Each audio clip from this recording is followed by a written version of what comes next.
ইতিহাস বলে গেলে চলবে না, কারণ ইন্নাল্লাহা কানা আলাইকুম রাকিবা, নিশ্চয় আল্লাহ তোমাদের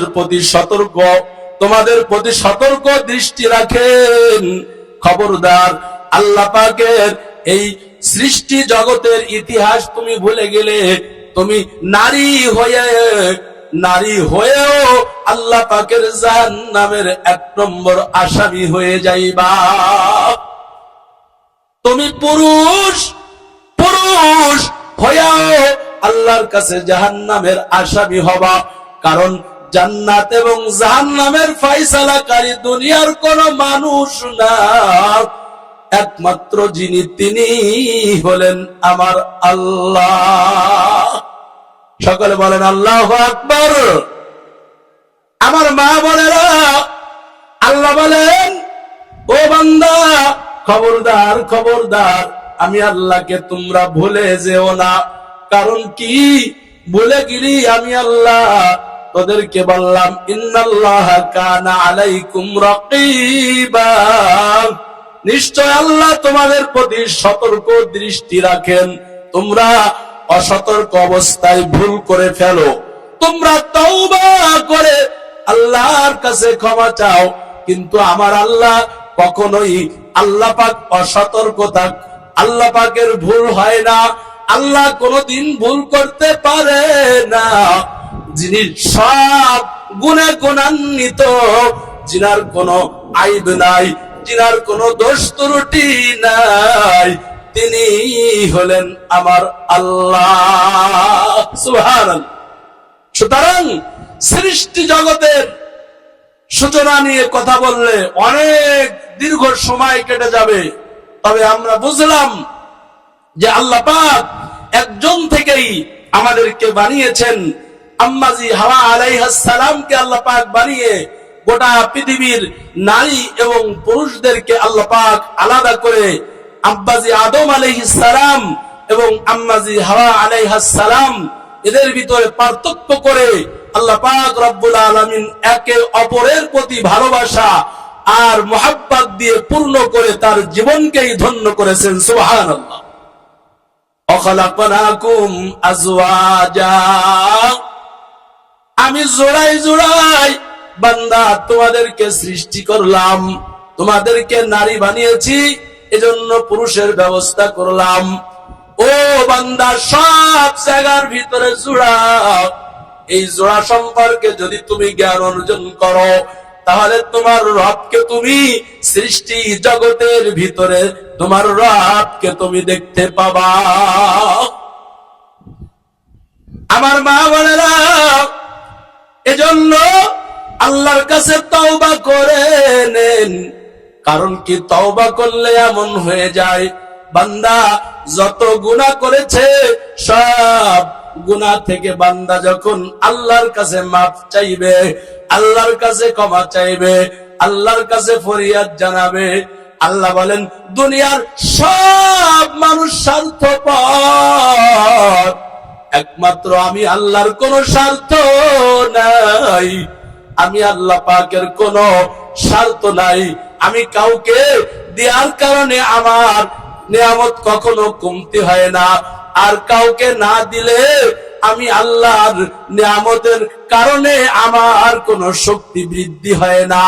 আমার নিয়ামত পাইয়া যদি তোমরা না শুকরিয়া করো, কারণ কি, সৃষ্টি জগতের ইতিহাসের দিকে তাকাও, কারণ আল্লাহ পাকের সব নবী, সমস্ত আম্বিয়া কেরাম সৃষ্টি জগতের দিকে তাকায়া আল্লাহ পাকের তাওহীদের বাণী কালিমা তৈয়বা জবানে উচ্চারণ করে তারা এই জমিনে জান্নাতের বাসিন্দা হয়ে কবরে রওনা করতেন। সুবহানাল্লাহ। আমার মা বোনেরা, এজন্য সৃষ্টি জগৎ নিয়ে আমি বেশি কথা বলতে চাই না, যদি বলতেই হয় তাহলে অনেক সময়ের প্রয়োজন, সেই সময় আমার হাতে নেই। গত রাত্রে আমার প্রোগ্রাম ছিল বাংলাদেশের এক প্রান্তে, জামালপুরের শেষের দিকে, সুতরাং একটা মিনিটও আমার রাত্রে ঘুম হয় নাই। যেহেতু ওয়াদা করেছি আপনাদেরকে বয়ান শোনাবো বিধায় চলে এসেছি। এজন্য অসুস্থতা নিয়ে ঘুম না হলে কণ্ঠ ভেঙে যায়। মানুষের অসুস্থতার কোনো সীমারেখা নেই। এতটা অসুস্থ হয়ে পড়ে ঘুম না হওয়ার কারণে মানুষের কণ্ঠ ভেঙে যায়, তার ভিতর থেকে আওয়াজ বের হয় না।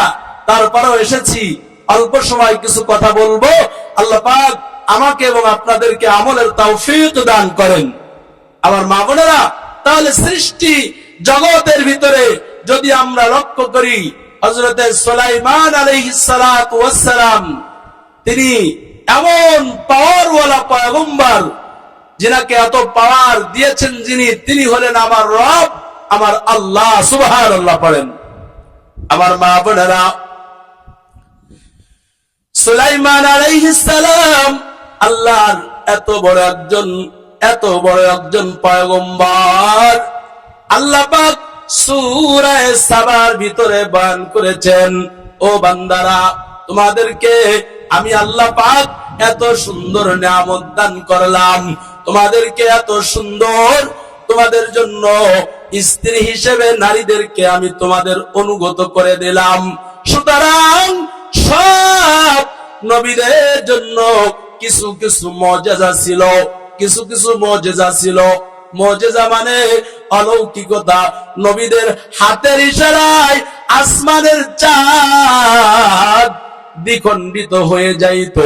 আল্লাহর রাসূল এমন একজন মুজিজাপূর্ণ পয়গম্বর ছিলেন। ও মা, ও বোন, আল্লাহর পয়গম্বরকে অবিশ্বাস করে কাফেররা বলেছিল, যদি তোমরা এই কাজ করে দেখাইয়া দিতে পারো, 100 বছরের মুর্দাকে কবরের পাশে গিয়ে ডাক দিবে, ডাক দেওয়ার সাথে সাথে হাসরের ময়দানে নাকি মানুষরা উঠবে। তার মানে সে বিশ্বাস করে না যে হাসরের ময়দানে আল্লাহর কাছে বান্দাদেরকে উঠা লাগবে, এটা সে বিশ্বাস করে না। তবে বিশ্বাস করবে ওই সময় যদি তোমরা নবী হয়েই থাকো, তাহলে কবরের পাশ থেকে মুর্দারের নাম বলে ডাক দিতে হবে। আর সেই মুর্দারের নাম আমার জানা আছে, মুশরিকরা বলতো সে 100 বছর আগে মৃত্যুবরণ করেছে, তার নাম ধরে নিলাম আব্দুর রহিম বলে কবরের পাশে ডাক দাও, সে যদি কবর থেকে ওঠে তাহলে আমরা বিশ্বাস করব কিয়ামত নামে একটি দিবস আছে, আর এই দিবসে আমাদেরকে উঠতে হবে। যদি সে না ওঠে তাহলে কোনদিন আমরা এই কথাকে বিশ্বাস করব না, বরং নিজের হাতের তরবারি দিয়ে তোমাকে দ্বিখণ্ডিত করে দেব। নাউজুবিল্লাহ করে। কথাটা কি সাধারণ কথা না? আসমান এবং জমিনের চাইতে বড় ওজনওয়ালা কথা। সুতরাং আল্লাহর পয়গম্বর তিনি চিন্তিত হয়ে গেলেন, কি করা যায়। এভাবে অসংখ্য নবীদেরকে মুশরিক এবং কাফের বদদিনেরা এভাবে পরীক্ষা নিয়েছিল, আর সেই মহা পরীক্ষায় আল্লাহ পাক তাদেরকে উত্তীর্ণ করেছিলেন। সকলে বলেন আলহামদুলিল্লাহ। কিন্তু এখন প্রশ্ন হলো, হুজুর আপনাদের কথাই তো এটা হয় না, এটা তো আল্লাহর নিজাম না। আল্লাহ পাক করিয়ে দেখিয়ে দিয়েছেন তার নবীদের মাধ্যমে। আল্লাহ পাক সবকিছুই পারে, আল্লাহ পাকের কাছে কোনো কিছুই অসম্ভব না। সবকিছু যিনি পারেনওয়ালা তিনি হলেন আমার আপনার রব আল্লাহ সুবহানাহু ওয়া তাআলা। সুবহানাল্লাহ। আল্লাহ পাকের পয়গম্বর ডাক দিয়ে বললেন, ও কবরবাসী, আল্লাহর ডাকে তোমাকে আমি আহ্বান করলাম। আল্লাহর পক্ষ থেকে হুকুম হয়ে গেছে, তুমি কবর থেকে উঠে যাও। সাথে সাথে 100 বছরের মুর্দার, ওই মুর্দারটা আল্লাহর কাছে সালাম দিয়ে নবীর সামনে কবর থেকে জিন্দা হয়ে গেল। ও আম্মা জান, হিদায়াতের মালিক আমার আল্লাহ। হিদায়াত যদি তাকদীরে না থাকে তাহলে সব আলেমদেরকে বেটে খাওয়াইলেও হিদায়াত কবলে জুটবে না। ও আম্মা জান, এইরকম একজন পয়গম্বর ছিলেন সুলাইমান আলাইহিস সালাতু ওয়াস সালাম। এই সুলাইমান আলাইহিস সালাম তিনার শান বর্ণনা করতে গিয়ে আল্লাহ পাক রব্বুল আলামিন সূরাতুস সাবার 13 নম্বর আয়াতের শেষের দিকে আল্লাহ বলেন, আকালিলুম মিন ইবাদিয়াশ শাকুর। কত চমৎকার কথা! ও বান্দা, সকলকে আমি বানিয়েছি, কিন্তু আমার বান্দাদের ভিতরে স্বল্প সংখ্যক লোকই আমি আল্লাহর শুকরিয়া আদায় করে। কথা ঠিক না বেঠিক বলেন? আল্লাহর নিয়ামত ভক্ষণ করে মা, ও বোনেরা, ও যুবক ভাই, ও ছাত্র ভাই, ভালো করে শুনে নাও। আল্লাহর জমিনে আল্লাহর নিয়ামতের অসংখ্য নিয়ামত ভক্ষণ করে তুমি শুকরিয়া আদায় করো না, বরং কত ইহুদি আর কাফেরের দল জবান খুলে বলতেছে আসমান এমনি এমনি সৃষ্টি করা হয়েছে, আসমান জমিন এটা কেউ সৃষ্টি করে নাই, এটা এমনি এমনি সৃষ্টি হয়েছে। জোরে কান নাউজুবিল্লাহ।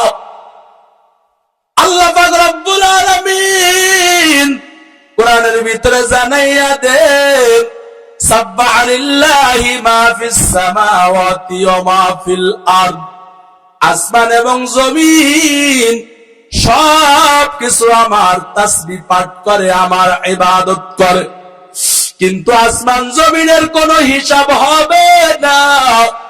ও মা, এই জমিনের কোনো হিসাব হবে না, আসমানেরও কোনো হিসাব হবে না। আল্লাহ একটা আসমানকে আল্লাহ পাক লোহা দ্বারা বানিয়েছেন, আর একটা পিতল দ্বারা বানিয়েছেন। আসমানের কথা যদি বলতে হয় তাহলে সময় অনেক সময় লেগে যাবে, কিন্তু সংক্ষেপে বলে দিই, আসমানের ভিতরে অসংখ্য ফেরেশতা আল্লাহ পাকের হুকুম পালন করে বান্দার জন্য আসমানটাকে ঠিক রেখেছেন। এই জন্য আসমানের ফেরেশতা যখন আল্লাহর কাছে তাসবিহ পড়ে, ওই তাসবিহর কারণে আল্লাহ পাক আসমানটাকে ঠিক করে রাখেন। সুবহানাল্লাহ।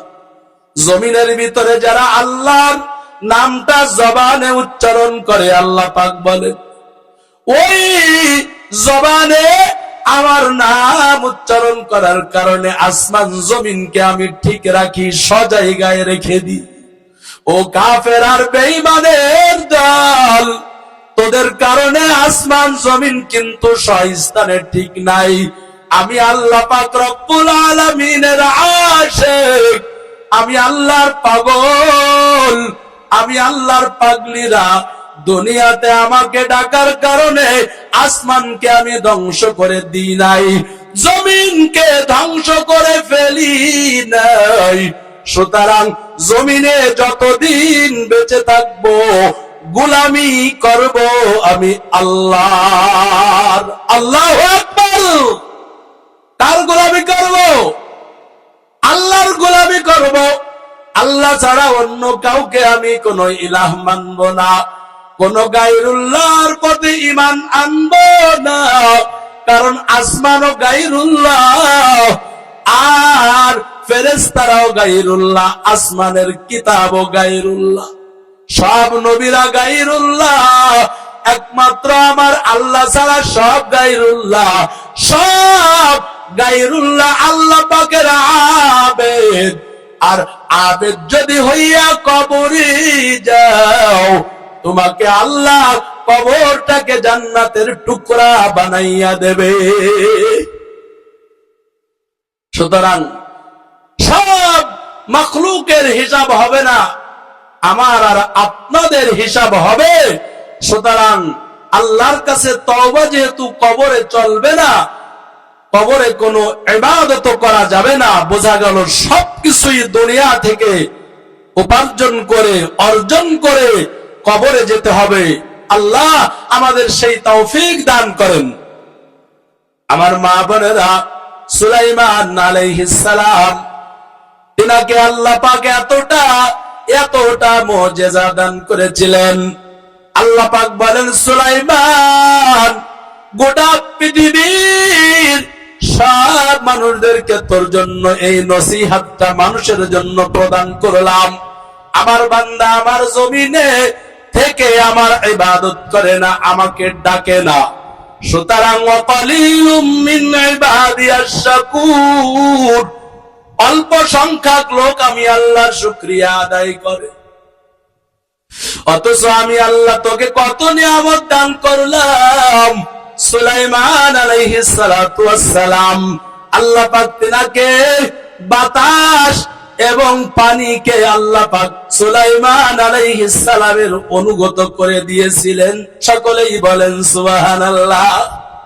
ও আম্মা জান, আরবের ভিতরে কোন মোটর সাইকেলের কোন ব্যবস্থা ছিল না, আরবের ভিতরে কোন বিমান ছিল না, কোন হেলিকপ্টার ছিল না, কোন যানবাহন ছিল না, একমাত্র উট এবং ঘোড়া ছিল আরবের ভিতরে যানবাহনের একমাত্র যানবাহন। তাফসীরের ভিতরে সূরাতুস সাবার তাফসীরের ভিতরে দেখলাম আরবের ভিতরে একটা তেজস্ব ঘোড়া, ওই ঘোড়া লাগাতার একটা সেকেন্ডও দাঁড়াবে না, একটা সেকেন্ডও বিলম্ব করবে না। লাগাতার যদি একটা ঘোড়া একদিন না, 2 দিন না, 10 দিন না, 20 দিন না, 1 মাস যদি লাগাতার একটা সবচাইতে শক্তিশালী ঘোড়া যদি দৌড়াইয়া 1 মাস যেই দিকে যত পথ অতিক্রম করতে পারবে, অত পথ সুলাইমান আলাইহিস সালাতু ওয়াস সালাম নাস্তার আগে আল্লাহ পাকের আসমান দিয়ে বাতাসের সাথে অত দূর নাস্তার আগে আগমন করতেন। সুবহানাল্লাহ। একটা তেজস্ব ঘোড়া 1 মাস দৌড়াইয়া যত পর্যন্ত সে পৌঁছতে না পারে, সুলাইমান আলাইহিস সালাম নাস্তা দিয়েছে, সেটা খেতে যতটুক টাইম লাগে এতটুক টাইমের ভিতরে এত পথ অতিক্রম করতে পারে বাতাসকে অনুগত করে দিয়েছিলেন। সুতরাং বাতাসেই সুলাইমান আলাইহিস সালামকে দামেস্ক থেকে ইস্তেখার পর্যন্ত আল্লাহ পাক তাকে এই অল্প সময়ের ভিতরে, কয়েক মিনিটের ভিতরে এই পথকে আল্লাহ পাক পাড়ি দেওয়ার যোগ্যতা, তৌফিক আর এই মুজিজা আল্লাহ দান করেছিলেন। সুবহানাল্লাহ। সুতরাং সেই আল্লাহ কি এখনো নাই? সে আল্লাহর শক্তি কি দুর্বল হয়ে গেছে? যার কারণে সেই নবীদের সমস্ত ইতিহাস আমরা ভুলে গিয়ে, আল্লাহর নিয়ামতের শুকরিয়া ভুলে গিয়ে নাফরমানির দিকে অগ্রসর হচ্ছি, অথচ আখিরাতের কোনো খবর নাই, আখিরাতের কোনো ফিকির নাই, আখিরাতের কোনো চিন্তা নাই। আখিরাতকে সহজ করার জন্য, ওই পথের যাত্রী হওয়ার জন্য কোনো ফিকির নাই।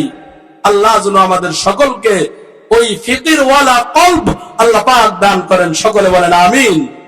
আমার মা বোনেরা, আমি আপনাদের কাছে যে কথা বলতেছিলাম, আল্লাহ পাক রব্বুল আলামিন জানিয়ে দিয়েছেন, বান্দা খবরদার ওই আখিরাতের কথা কখনো তুমি ভুলে যেও না। কারণ কি, সমস্ত নবীরা পর্যন্ত আল্লাহর কাছে হাউমাউ করে কান্না করতেন। ওই সুলাইমান আলাইহিস সালাতু ওয়াস সালাম ইস্তেকার থেকে কাবুল নামক স্থানে তিনি মাগরিবের নামাজের পরে এত পথ, যেই পথটা একটা তেজস্ব ঘোড়া 1 মাস পর্যন্ত দৌড়াইয়া যত দূর পর্যন্ত না যেতে পারেন, ওই ইস্তেকার থেকে শুরু করে কাবুল পর্যন্ত সুলাইমান আলাইহিস সালাতু ওয়াস সালাম মাগরিবের নামাজের পর অতটুক টাইমের ভিতরে ওইখান থেকে কাবুল নামক স্থানে এসে নাস্তা করতেন। কারণ গোটা পৃথিবীর মানুষদেরকে জানিয়ে দিতেন, ও মানুষ ভুলে গেলে চলবে না।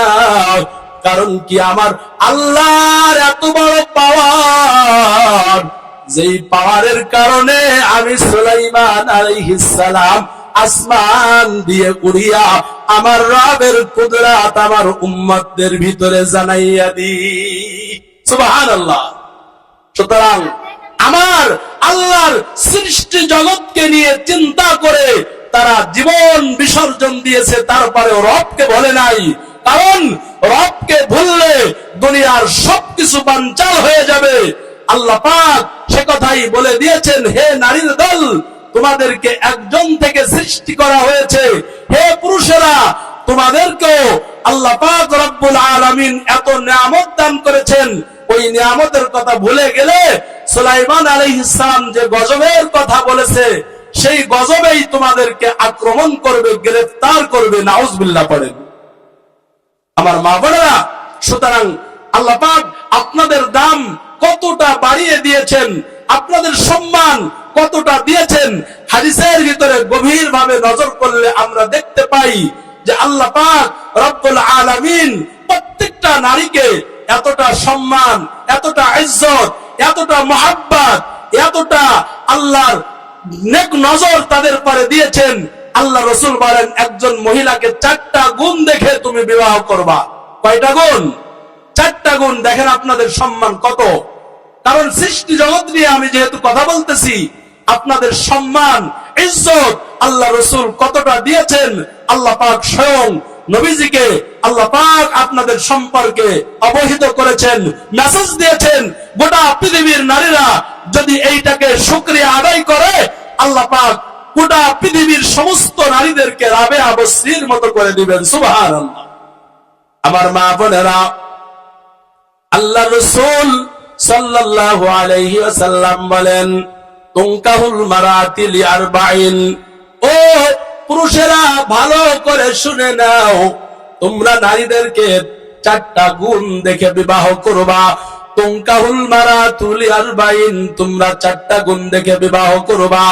1 নম্বরে ওয়ালিমালিহা, তাদের সম্পদ দেখবা। সম্পদ 1 নম্বরে নারীদের বিবাহ করার আগে তোমরা তাদের সম্পদ দেখবা। 2 নম্বরে ওয়ালি হাসাবিহা, তাদের বংশ দেখবা। তাদের বংশ দেখে তাদেরকে বিবাহ করবা। 3 নম্বর ওয়ালি হাসাবিহা, 1 নম্বরে বলেছে ওয়ালি মালিহা, 1 নম্বরে তার সম্পদ দেখবা। 2 নম্বরে ওয়ালি মালিহা, 1 নম্বরে সম্পদ। 2 নম্বরে ওয়ালি হাসাবিহা, তার বংশ দেখবা। 3 নম্বরে ওয়ালি জামালিহা, তার সৌন্দর্য দেখবা। 3 নম্বরে বলা হয়েছে নারীদের সৌন্দর্য দেখবা। ও যুবক ভাই, ও পর্দার আলের আম্মা জান, রূপ চর্চা যারা করে, নবী বলেন সবসময়ের জন্য যারা রূপ চর্চায় লিপ্ত থাকে, ওই নারীর দ্বারা কোনোদিন স্বামী কোনোদিন উপকৃত হতে পারে না। তাহলে কি আমরা রূপচর্চা ছাড় দেব? না, রূপচর্চা করবা স্বামীর জন্য। আল্লাহ রাসূল বলেন, তুমি স্বামীর জন্য মুস্কি হাসি দিবা। তুমি সুন্দর করে সাধ্য অনুযায়ী রূপচর্চা করে যদি স্বামীর কাছে এসে একটু মুস্কি হাসি দিতে পারো, আল্লাহর কসম একবার, আল্লাহর কসম 2 বার করে বললাম, আল্লাহ রাসূল বললেন 10 ভরি স্বর্ণ আল্লাহর রাস্তায় দান করলে যেই সওয়াব হয়, স্বামীর সঙ্গে মুস্কি হাসি দেওয়ার সাথে সাথে আল্লাহ তোমার আমল নামায় সম পরিমাণ সওয়াব দান করে। আমার মা বোনেরা, সুতরাং আপনাদের হাতে পায়ে ধরে বলে যাই, নবীজি বলেন 3 নম্বরে ওয়ালি জামালিহা, 3 নম্বরে তার চেহারা দেখবি। 4 নম্বরে ওয়ালি দীনিহা, তার দিনদারিত্ব দেখবি। ফাজফুর বিজাতিদ্দিন, আর 3 গুণ যদি তার ভিতরে না থাকে, যদি সম্পদ না থাকে, যদি চেহারাও ভালো না হয়, যদি বংশ ভালো না হয়, তাহলে তার দিনদারিত্বকে প্রাধান্য দিয়ে বিবাহ করবা। তাহলে ওই বিবাহের ভিতরে এত বারাকা আল্লাহ পাক নাজিল করবেন। ওই বিবাহের ভিতরে আল্লাহ পাক এতটা বরকত দান করবেন। ওই মায়ের পেট থেকে হাফেজে কোরআন, যেই হাফেজে কোরআন এই আলিয়া মাদ্রাসা থেকে আল্লাহ পাকের বান্দা, ছোট মাসুম বাচ্চা, আল্লাহর কোরআন তার সিনার ভিতরে ধারণ করে আজকে সকলের চোখে পানি ফেলার যেই ইতিহাস কায়েম করে তারা আজকে আপনাদেরকে দেখিয়ে দিল। ও মা বোনেরা, ওর মার দিকে একটু তাকাইয়া দেখেন, আল্লাহর কোরআনের হাফেজ হওয়ার পিছনে মার কত অবদান। আমার মা বোনেরা, আমার ভাই মাওলানা জিয়াউর রহমান সাহেবের মেয়ের মাথায় যখন আমি হিজাব তুলে দিলাম, নিজের চোখের পানি ধরে রাখতে পারি নাই। কারণ কি, মারা সন্তান এতটা অসহায় হয়ে যায়। নবী বলেন, বাচ্চা যখন মা থেকে বিচ্ছিন্ন হয়ে যায়, আরবের ভিতরে যদি একটা বাপ এসে যদি একটা কোন বকরিকে হামলা চালাইয়া দেয়, ওই বাচ্চাটার আর যেরকম কোন উপায় থাকে না। মারা সন্তান যাদেরকে নবীজি এতিম বলে দিয়েছেন, ওই এতিমের মাথায় হাত দিলে রাসূল বলেছেন তার হাতের তালুর ভিতরে যতগুলো চুল এরকম ভাবে পড়বে, আল্লাহ পাক অত চুল পরিমাণ নেকি সঙ্গে সঙ্গে তার আমল নামায় লিখে দেয়।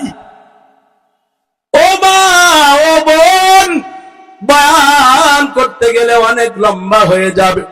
আল্লাহর রাসূল বললেন, আমার আব্বাকে আমি কোনদিন দেখি নাই, আমার মা আমেনার কবরটা আমি একটু দেখতে চাই। মা আমেনার কবরের পাশে নবী কান্না করে। উম্মে আইমান তিনি বর্ণনা করেছেন, আল্লাহর রাসূল কবরের পাশে হাউমাউ করে কান্না শুরু করলেন আর বললেন, ও মা, আমি মুহাম্মাদের আল্লাহ ছাড়া কোনো বন্ধু নাই। ও মা, আমাকে দুঃখের সাগরের ভিতরে ফেলে গেলা, আমার কোনো আফসোস নাই। তবে মা, তোমার জন্য দোয়া করলাম, হাসরের ময়দানে আমার মালিক যেন আমাকে, ও মা, তোমার সাথে একই জায়গায় জান্নাত দান করেন। জোরে জোরে কোন সুবহানাল্লাহ। ও মা, এই জন্য দিনকে প্রাধান্য দিয়ে বিবাহ করবা, তোমার মেয়েকে বিবাহ দিবা, ছেলেকে বিবাহ দিবা, তাহলে ওই মায়ের পেটের ভিতর থেকে আল্লাহর ওলি পয়দা হবে। কারণ কি, একমাত্র কারণ আল্লাহর মুহাব্বত তার দিলের ভিতরে পয়দা হওয়ার জন্য আল্লাহর রাসূলের আদর্শ অনুসরণ করা লাগবে। কারণ কি, একই মায়ের পেটের সন্তান একজন আল্লাহর ওলি হয়ে কবরে যায়, আর একজন সিনেমা হলের নায়িকা হয়ে কোটি কোটি মানুষের চরিত্র নষ্ট করে। এর পিছনে তাকদীর এবং বাদ আমলের কারণটা একমাত্র কারণ। আল্লাহর রাসূল বলেছেন, খবরদার খবরদার, গুনাহ করিয়া যদি কবরে যাও, ওই কবরের ভিতরে বিচ্ছু এবং সাপ এসে হাজির হয়ে যাবে। ওয়াইদাল কুবুর বুযিরাত, কবর থেকে যখন তোমাদেরকে ডাকা হবে, তখন কি করিয়া তোমরা চিল্লাবা?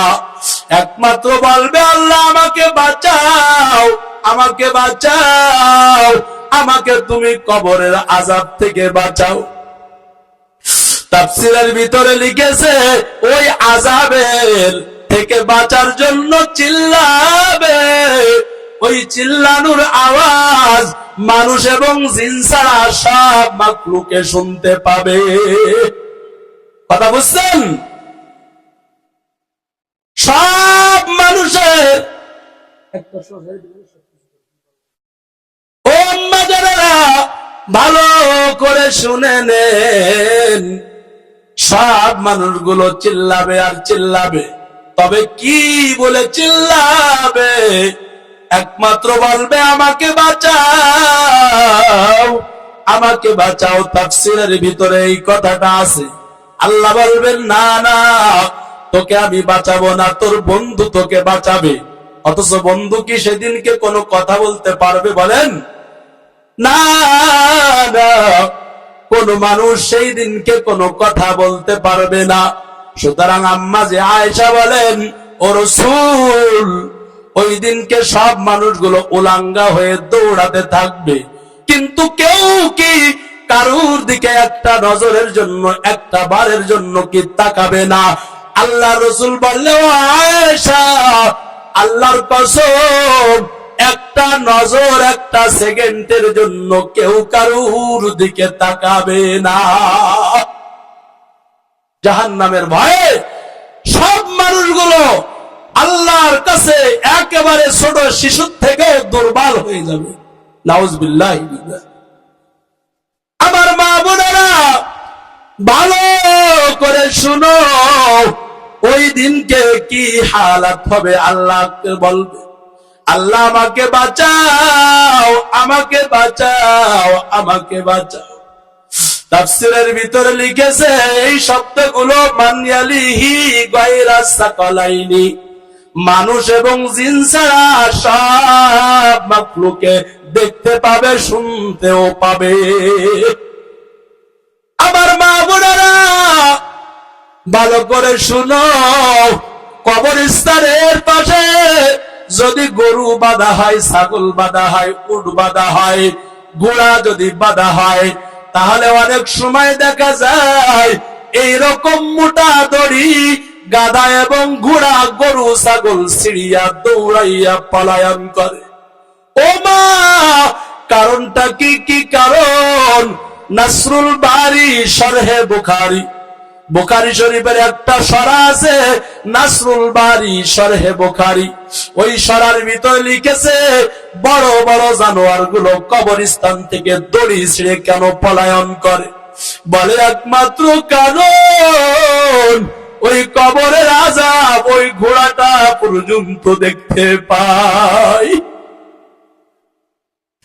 ও মাজান, অনেক উট মরুভূমির ভিতরে বেঁধে দেওয়ার কারণে উটের চোখ দিয়ে পানি কেন প্রবাহিত হয়? বলে এই জন্য হয়, জান্নাতুল মুআল্লার ভিতরে কত জান্নাতের মেহমানরা ঘুমায়, কিন্তু জাহান্নামের কত আসামি যাদেরকে ওই কবরস্থানের ভিতরে শুয়াইয়া দিয়া চলে গেছে। আর ওই কবরের আযাব মরুভূমির উট গুলো দেখতে পায় এবং কান্না করে, চোখ দিয়ে টপ টপ করে পানি বের হয়ে যায়। ও মা, ও বোন, ওই সময় সব বেঈমানরা ঈমান আনবে, কিন্তু ঈমান আনলে কোনো কাজ হবে না। ওয়াইদাল কুবুর বুসিরাত, কবর থেকে সব মানুষদেরকে আল্লাহ যখন বলবেন ওঠো ওঠো, আর তোমার সঙ্গে কোনো কথা হবে না। কি আমল করে কবরে গিয়েছো, কি আমল নিয়ে এসেছো, আজকে আমার কাছে হিসাব দিয়া আজকে একটা কদম বাড়াতে পারবা না। মান্নু কেশাল হিসাব হালাক, আল্লাহ যদি কাউকে পরিপূর্ণ হিসাব গ্রহণ করে সকলেই জাহান্নামী হবে। সুতরাং আমরা কি নিয়ে আল্লাহর কাছে হাজিরা দেব? একমাত্র কারণ আমার নবীর ওসিলায়। আল্লাহর নবী বলছেন, বাবা গুনাহ হয়ে গেলে তওবা করে নাও, তওবা করে নাও, তওবা করে নাও। কারণ কি? তওবা কবরে কোনোদিন হবে না, তওবা কোনোদিন কবরে চলবে না। আর কবরের ভিতরে নামাজও পড়তে পারবা না, কোরআনও তেলাওয়াত করতে পারবা না। সুতরাং আল্লাহর কাছে আযাব থেকে যদি বাঁচতে চাও, দুনিয়ার জগৎ থেকে চোখের পানি ফেলে মাওলার কাছে কাঁদো, আল্লাহর কাছে কাঁদো। কারণ কি? আল্লাহর কাছে কাঁদলে দুনিয়ার সব মানুষগুলো মানুষের কান্না দেখে না, কান্না করলেও তাকে তিরস্কার করে, কান্না করলেও আরো ধমক দেয়। কইরো এরকম নাকে কান্না করা লাগবে না, তোর কান্না আমি শুনতে চাই না। নবী বলেন, আল্লাহর জন্য যদি কাঁদো, ওই কাদাটা, ওই চোখের পানি চোখের কোনায় আসার আগে আল্লাহ তোর জীবনের সব গুনাহ মাফ করে দেয়।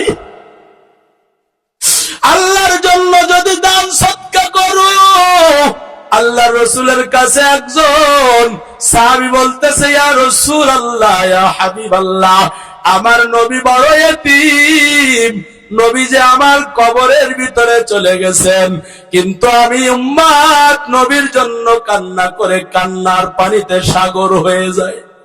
ও পয়গম্বর, আপনার মৃত্যুতে আমার জীবনটা আমার কলিজার ভিতরে রক্তক্ষরণ হবে। আপনার কাছে একটা জিনিস জানতে চাই, আমার মা আমাকে ছোটবেলায় আমাকে রেখে কবর চলে গেছে, আব্বাকেও আমি দেখি নাই। ওগো পয়গম্বর, আমার মা বাবার কবরের ভিতরে সব পৌঁছানোর জন্য কোন পদ্ধতি আসেনি? নবী বলেন, হ্যাঁ আছে। কি এরকম পদ্ধতি আপনার কাছে জানতে চাই? আল্লাহর নবী বললেন, বাবা, 2 রাকাত নামাজ পড়ে মা বাবার জন্য দোয়া করবা। দোয়া করতে দেরি, মা বাবার কবর জান্নাতের বাগান হতে দেরি হবে না। সুবহানাল্লাহ। আছে সেই দোয়া, বরং কাজের অজুহাত দিয়ে নামাজের কোনো খবর নাই, অন্য মহিলার উদাহরণ দিয়ে পর্দার কোনো বালাই নাই। সুতরাং আল্লাহ রাসূলের কাছে পুনরায় আবার প্রশ্ন করলেন, ওগো নবী, নামাজ হয়ে যাওয়ার পর আমার কলিজার ভিতরে ছটফট ছটফট শুরু হয়ে যায়, সুতরাং নামাজ তো আমি কোনদিন বাদ দিই না। ও রাসূল, তারপরে এমন কোন ইবাদত আছে নাকি আব্বা আম্মার কবরে সাথে সাথে সওয়াব পৌঁছায়? আল্লাহর নবী বললেন, দান সদকা করলে মা বাবার কবরে সব পৌঁছাইয়া যায়। আল্লাহর রাসূলকে বললেন, ওগো পয়গম্বর, আপনার পায়ে হাত রেখে বলি, মা আমার ছোটবেলায় ইন্তেকাল করেছেন, আব্বাকেও আমি নজরে দেখি নাই। সুতরাং আমার মা আমাকে একটি খেজুরের বাগানের মালিক বানিয়ে কবরে চলে গেছেন। আমি যদি ওই খেজুরের বাগানটা দান করি গো রাসূল, ওই সব কি আমার মা বাবার কবরে যাবেনি? নবী বলেন, ওয়াল্লাহি বিল্লাহি তাল্লাহি, আল্লাহর কসম, এই দানের কারণে মা বাবার কবরটা জান্নাতের বাগান হইয়া যায়। আল্লাহ রাসূলকে সাহাবী ডাক দিয়ে বলে, ওগো পয়গম্বর, আল্লাযী নাফসু বিয়াদিহি, ওই রবের হাতে আমার ইজ্জত, আমার কসম, আমার জীবন, আমি আমার মা আমার আব্বার কবরটা জান্নাতের বাগান বানানোর জন্য এই খেজুরের বাগান আমি আল্লাহর রাস্তায় আপনি মুহাম্মাদের জন্য দান করিয়া আমার মা বাবাকে জান্নাতের ভিতরে দেখতে চাই। আল্লাহ রাসূল বললেন, বাবা, তুমি শুধু এই কথা বলেই তোমার জীবনের সব ভালাই শেষ হলো না। আমি তোমাকে গ্যারান্টি দিলাম, আল্লাহর পরে ভরসা রেখে, তোমার এই সাদকা, তোমার এই দান, এটা তোমার মা বাবার কবরে বলার সাথে সাথেই আল্লাহ পাক পৌঁছে দিয়েছেন। সুবহানাল্লাহ পড়েন। শুধু তাই নাই, তুমি আমাকে তো ঋণী করে ফেললা। সুতরাং আমি রাসূল যেদিনকে হাসরের ময়দানে আল্লাহ পাক আমাকে সম্মান যদি দান করেন, তাহলে ওই দিনকে হযরতে আবু বকরের সাথে যে ওয়াদা করেছিলাম, তোমাকে না নিয়ে আমি রাসূল জান্নাতে যাব না, ওমরকে বলেছেন তোমাকে না নিয়ে আমি জান্নাতে যাব না, সুতরাং আমি রাসূল তোমার কাছে ঋণী হয়ে গেলাম। তুমি যেহেতু সাথে সাথেই এই আমল করেছো, আমি তোমাকেও না নিয়ে জান্নাতের ভিতরে এক কদমও অগ্রসর হব না। সুবহানাল্লাহ পড়েন। আমার মা বাবা, সুতরাং আপনারা মা বাবার উদ্দেশ্য করে, সন্তানের উদ্দেশ্য করে, শ্বশুর শাশুড়ির উদ্দেশ্য করে, নিজের আব্বা, নিজের মা, নিজের দাদা দাদি, নানা নানি, তাদের রূহের মাগফিরাতের জন্য এই মাহফিল থেকে আল্লাহর কোরআনের জন্য, মাদ্রাসার জন্য ওই সাহাবিয়ালা ইমাম তৈরি করে কে কে আছেন 1000 টাকা করে এই মাদ্রাসার জন্য দান করবেন, আজীবন সদস্য হবেন নগদ 1000 টাকা করে। কে কে আছেন নামগুলো দ্রুত লেখায় দিবেন। আল্লাহর কসম, রাসূলের বয়ান ওই সাহাবী শুনতে দেরি হয় নাই, আর আল্লাহ রাসূল তাকে জান্নাতের গ্যারান্টি তার জবানে দিতে দেরি করেন নাই। সুবহানাল্লাহ। সুতরাং আপনারা কে কে আছেন 1000 টাকা করে আল্লাহর রাসূলের ওই হাদিস অনুযায়ী মা বাবা, মাই মুরব্বি, জিন্দা মুর্দা সকলের জন্য আপনি 1000 টাকা করে দান করবেন। এমন কোন কোন বান্দা আছেন, আল্লাহর কোন বান্দি আছেন, আমার কোন মা আছেন, কোন বোন আছেন, আমি আমার